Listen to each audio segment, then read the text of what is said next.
Ashraf आसमी advocate से रब्ता करने के लिए 0300-426-2278 व्हाट्सएप पर वॉइस मैसेज कीजिए।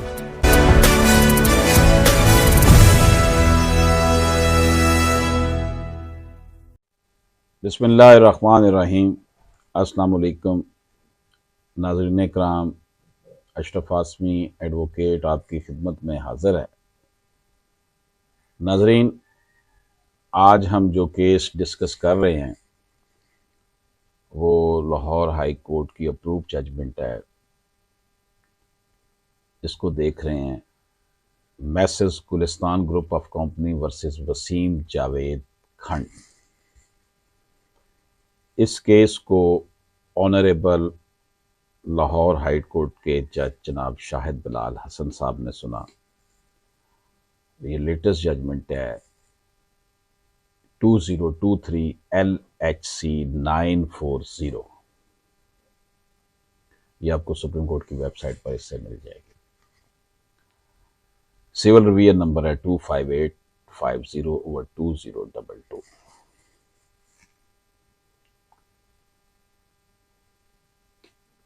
नाज़रीन कराम,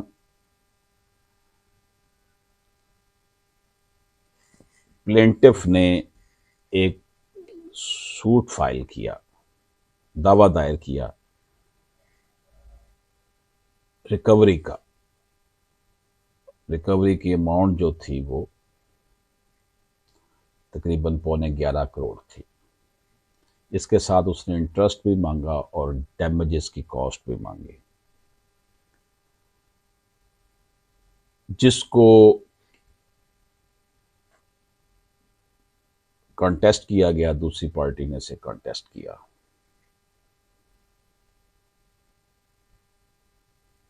दोनों पार्टीज ने, उसने दावा किया, उसने जवाब दिया। तो ट्रायल कोर्ट ने इशू फ्रेम किए, एविडेंस लिए पार्टीज के, और जो कंक्लूजन निकाला उसमें लर्नर ट्रायल कोर्ट ने इस हवाले से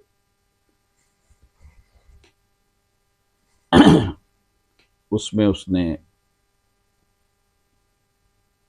excluding the claim of gratuity amounting to rupees 1,60,000 and compensation amounting to rupees 97,819, ये रकूम उसमें से निकाल दी।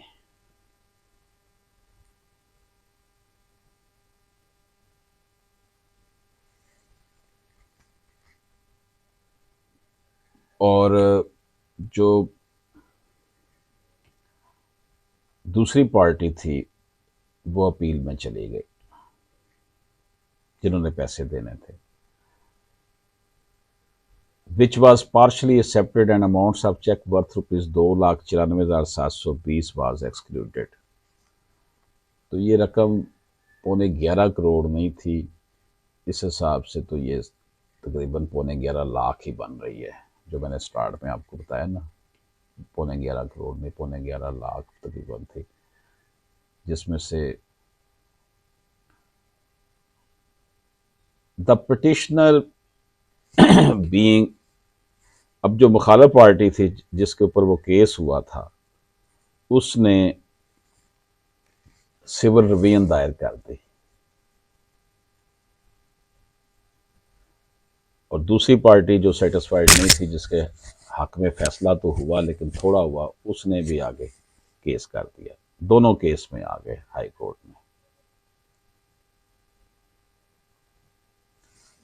अदालत आलिया कहती है कि after going through the plaint को देखने के बाद presented by the respondent, it seem necessary to refer the relevant provision of law governing the presentation of plaint and to state that what kind of particulars and details are necessary to be pleaded in the order 7 rule 1 and 2 code of civil procedure 1908। उनका जनाब, plaint को देखने के बाद ज़रूरी है कि ये बात डिस्कस की जाए कि ऑर्डर 7 रूल 1 और 2 जो है उसमें कौन सी चीज़ें लाजमन होनी चाहिए। particulars to be contained in the plaint, plaint में क्या क्या चीज़ें होना लाजम है। Plaint shall contain the following particulars: the name of the civil court in which the suit is brought। क्या करना है जनाब, सबसे पहले जिस कोर्ट में ये केस आ रहा है उस कोर्ट का नाम, the name, description and place of residence of the plaintiff, plaintiff का नाम, उसका डिस्क्रिप्शन, उसका मकाम सुकूनत, कहाँ रह रहा है, उसकी तफसीलात, डिफेंडेंट्स की नाम, उसके पर्टिकुलर्स, उसका प्लेस ऑफ रेजिडेंट। उसके अलावा वेयर द प्लेंटिफ और the defendant is a minor और a person of unsound mind, अगर तो प्लेंटिफ माइनर है या अनसाउंड माइंड है तो फिर a statement to that effect, उसके साथ वो स्टेटमेंट लगानी पड़ेगी कि वो किसके थ्रू, अपने गार्डियन के थ्रू केस कर रहा है। The facts constituting the cause of action and when it arose, इसमें फिर ये भी बताना होता है कि जनाब आपने काज ऑफ एक्शन कब पैदा हुई और आपको काज ऑफ एक्शन है या नहीं है, यानी कि आपको ये मसला है या नहीं जिसको आप हासिल करना चाह रहे हैं, काज ऑफ एक्शन है या नहीं है, या वैसे ही आप अदालत में आ गए हैं। The fact showing that the court has jurisdiction, ऐसे आपने फैक्ट साबित कर देने होते हैं, हकायक बताने होते हैं अदालत को कि अदालत को अख्तियार समात है या नहीं है। फिर जो ये भी लिखना होता है कि प्लेंटिफ ने जो रिलीफ मांगा है उसकी बात भी करनी है। Plaintiff has allowed a set off or relaxed a portion of his claim, the amount so allowed are relaxed, and the a statement of the value of the subject matter, suit की जो value है वो देनी होती है। In money suits, जहां पे पैसों वाली बात होगी, where the plaintiff seeks the recovery of money, the plaintiff shall state the precise amount claimed, जहां वो रकम रिकवर करने जा रहा है तो वहां पर उसने उसकी तफसील देनी है। But where the plaintiff sues for mesne profit और for amount which will be found due to him on taking unsettled account between him and the defendant or for movable in the possession of the defendants, यानी कि जहां पर वो दे रहा है, means profit की बात कर रहा है, तो वहां पर the plaintiff shall state approximately the amount or value used for, तो उसने उसकी वैल्यू भी देनी होती है अनसेटल्ड अकाउंट्स पर जहां पर हो। However, the respondent plaintiff has not given any detail of his claim and only cumulatively claimed 10,76,008 रुपए। प्लेंटिफ ने कट्ठी बस रकम लिख दी, डिटेल नहीं दी क्लेम की, उसने कट्ठी 10,76,000 मांग लिए। The relevant paragraph is 10 of the plaint which is reproduce as under, अदालत हाई कोर्ट ने उसका पैरा जो है ना वो बताया है, तफसील नहीं दी उसने ना रिकवरी में। That the amount claimed by the plaintiff regarding outstanding eligible agreed miscellaneous allowance expenses gratuity amounting to ₹10,76,008 including compensation of 10% are correct and genuine।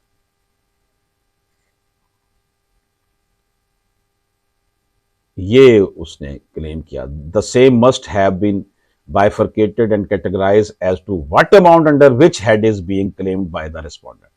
तो अदालत कहती है कि इसे ये बताना चाहिए था कि कौन सी रकम किस हेड में वो मांग रहा है, meaning thereby the pleadings of the respondents are ambiguous, वो एम्बिगिटी पैदा हो गई है कि इसमें कौन सी रकम कितनी है, बाइफरकेट नहीं किया। Moreover the respondent submitted disputed document through his counsel which otherwise must have been brought on record through their author और in statement of witness having nexus with such documents. मैं कहा जनाब documents जो हैं वो council के through उसने जो कागजात पेश किए हैं ये कौंसल के थ्रू नहीं आने चाहिए थे, उसके वकील के थ्रू नहीं आने चाहिए, बल्कि वो जो गवाहान थे उनके बयान में वो डॉक्यूमेंट्स पेश किए जाने चाहिए थे जिनका ताल्लुक उनके गवाहियों के साथ था। इस हवाले से उन्होंने Akhtar Sultana versus major retired Muzaffar Khan Malik PLD 2021 supreme court 715 का भी हवाला दिया ऑनरेबल हाई कोर्ट ने। The apex court of the country by reiterating and reaffirming its view rendered in judgment reported as Mazhar Hussain versus Misri Khan PLD 2020 SC 749 और इसी तरह हमीदा बेगम versus इरशाद बेगम 2007 SMER 996 उसमें यह हेल्ड कर चुकी है। This court has time and again emphasized that the disputed documents cannot be tendered in evidence in statement of the counsel for a party because such procedure deprives the opposing party to test the authenticity of those documents by exercising his right of cross examination। जनाब ऐसे document जिस पर आप इन्हिसार कर रहे हैं वो आप कौंसल के बयान में वो डॉक्यूमेंट्स नहीं देंगे, बल्कि वो अपने पहले जमा करवाने हैं। वो जमा कहाँ होंगे? जब एविडेंस करवाई जा रही है, जो गवाह है उसके बयान में वो एग्जिबिट करवाए जाएंगे ताकि उसके ऊपर क्रॉस एग्जामिनेशन और उसकी ऑथेंटिसिटी का इवेल्युएट किया जा सके कि वाकई ये डॉक्यूमेंट ऑथेंटिक है या नहीं है। तो नाज़रीन इकराम, ये चीज़ जो है कि डॉक्यूमेंट्स को साथ ना करवाना उसके बयान में, और उसके साथ साथ ये चीज़ देखना कि जनाब आपने एक ऐसा काम किया है कि अगर आपने जो चीज़ मांगने जा रहे हैं उसको बताया ही नहीं है बाइफरकेट करके कि ये आपने इकट्ठे 11.25 लाख मांग लिए, लेकिन ये नहीं बताया कि इसमें कितने जो हैं वो पैसे फ़लाँ हेड में हैं, कितने पैसे फ़लाँ हेड में हैं, तो ये बताना ज़रूरी था। ना तो बाइफरकेशन की गई। इस हवाले से उन्होंने प्लेंट में जो कंटेंट्स होने चाहिए वो भी हाई कोर्ट ने यहाँ पर रिप्रोड्यूस करके बताए हैं कि ये चीज़ें अगर होंगी तो फिर आपकी प्लेंट ठीक होगी, और जो आप डैमेजेस या जो भी चीज़ आप रिकवर करना चाह रहे हैं उसकी अगर आपने तफसील नहीं दी तो तब भी वो आप तफसील नहीं देंगे तो फिर आपको उसका नुकसान होगा, आपको वो उस तरह नहीं मिलेंगे। फिर वो अदालत भी जो है वो फिर अपनी अख्तियार इस्तेमाल करते हुए अंदाज़न वो भी दे देगी जी अप्रॉक्सीमेटली इसके इतने ही बनते हैं।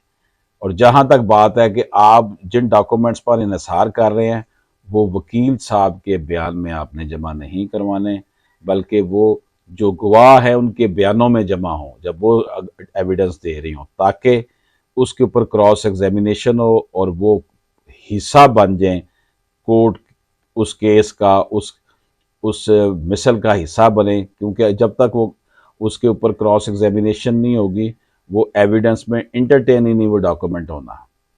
तो ये बहुत ज़्यादा ज़रूरी है कि जनाब आप जब, पहली बात तो ये है कि जब आप डैमेजेस का या रिकवरी का सूट करते हैं, चले रिकवरी उसका सूट कर रहे हैं, तो आपने जितने पैसे उससे मांगे हैं क्यूमुलेटेड नहीं, आपने उसकी तफसील बाइफरकेट करके देनी है जी, ये पैसे मिसलेनियस हैं, ये इस चीज़ के पैसे हैं, ये इस चीज़ के पैसे हैं।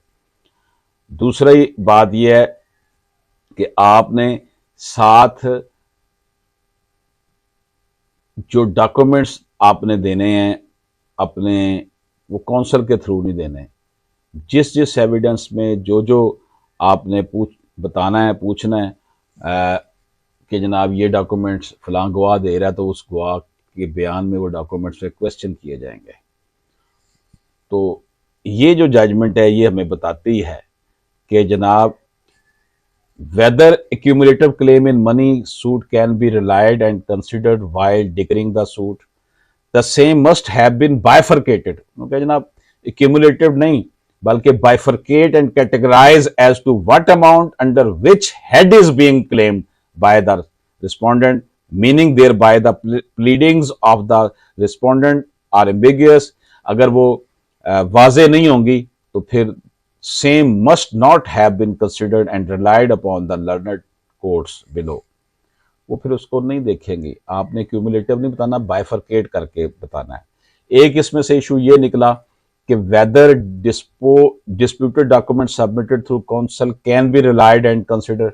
ये मैंने जैसे आपको बताया कि अगर डिस्प्यूटेड डॉक्यूमेंट्स होंगे, moreover submitted disputed documents through his counsel which otherwise must have been brought on record through their author or in statement of witness। या तो जिसने वो डॉक्यूमेंट्स बनाए थे वो बुलाया जाता, या जो एविडेंस दे रहा है उसको उसके बयान में करवाया जाता ताकि उसकी अथेंटिसिटी जाहिर हो सके। Whether the documents furnished in evidence beyond the mandate of order 7 rule 14 and order जो है इसमें 11 rule 1 code of civil procedure can be relied and considered।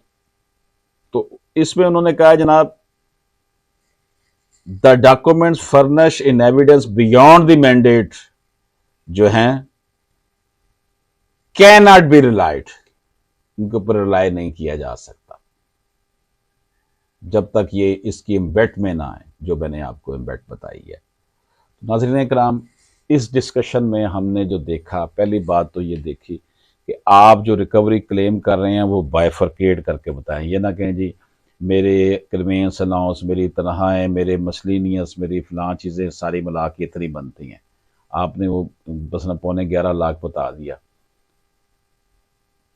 ऐसा नहीं करना, बताना है जी 2 लाख किसका है, 3 लाख किसका है, 10,000 किस तरह बना है, ये सारा तफसील बनानी है, बाइफरकेट करनी है।